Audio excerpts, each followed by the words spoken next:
If you ask many today about the American dream, they'd say it's, well, been redefined if it exists at all. And for those looking for an alternative when it comes to their investments or financial planning, our next guest may have just what you're looking for. Dutch Mendenhall is the author of Money Shackles and has some tried and true methods to help those looking to build their wealth without wanting to hop on the stocks and bonds roller coaster. Dutch, via Zoom, joining us now. Good morning. How are you? Good morning, my man. I had a wonderful guest from your home from Michigan, Tudor Dixon, at my most recent conference. So I was texted her this morning and said I was going to be on live with you here on Fox. So I'm pumped up to be able to share with you guys. Yeah, we want to hear about this concept of the money shackles concept. How am I being shackled by money?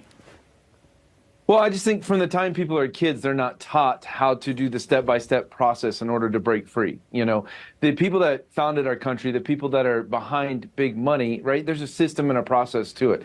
And I'm a person that comes from living on my own at 16, having my first car repossessed at 18, another one repossessed at 24. But by 30 years old, I was making great income, great money. By 40 years old, I'd become a multimillionaire. And by 44 years old, we built a $250 million portfolio. So step by step, for people to be able to unlock that financial dream for themselves, because money is one part of the American dream, but having kids, right, living a family life is another big part of the American dream. But if you don't know how to teach your own children this step-by-step process because you haven't done it for yourself in order to unlock that, then you're really handicapping their future. For those who hear the term alternative investment and don't know what that means, could you just define it for us?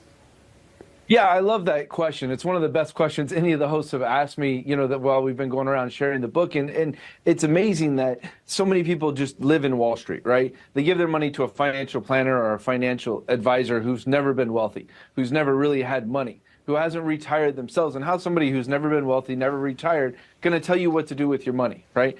The reality is the alternative investment world is about real estate, right? It's about the compounding effect. It's about using leverage. It's about certain private equity funds, right? A lot of Americans were handcuffed by the accredited, non-accredited discrimination that went on in America for a long time. And the Jobs Act in 2012 opened up an array of investments to everyday Americans. The whole crowdfunding industry didn't exist prior to 2012. So now there's investments that Americans can make. They can stay away from Wall Street. They can get bigger tax advantages from it. There's just so many things that are out there for them, right? They can use their 401ks. They can use their IRAs, right? You yourself could start paying your two daughters, Todd, and save on taxes every single year and start building their future versus having to pay the money to the government or to Uncle Sam. And I'm all about paying my taxes, but at the same time, I should only pay the amount that I have to, that I need to.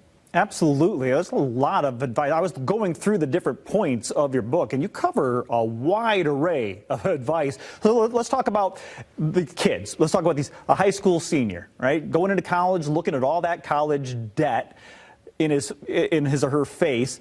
What advice would you give them? Well, it's interesting. You know, I have a 7 and 8 year old, right? And I'm already planning for their future, right? My 7 and 8 year old already own their first house. But what would I tell an 18-year-old that's trying to figure this out? Number one, right? Change your exchange. Make sure that you're not trading time for money, that you're not trading dollars for hours. Because when you start doing that, you're simply handcuffing yourself to what the limitations of what society will put you into from finances.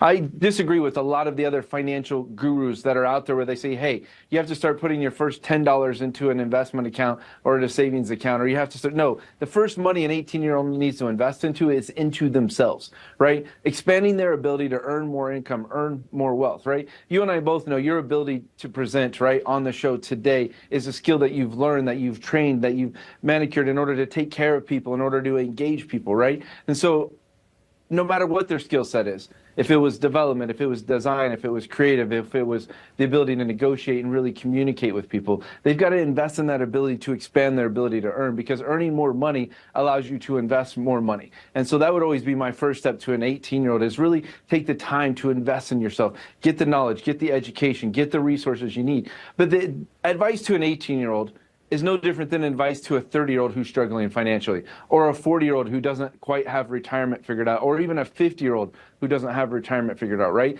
They have to invest in their knowledge base in order to expand their ability to earn, so they expand their ability to make great investments. Investing in yourself so you can invest wisely.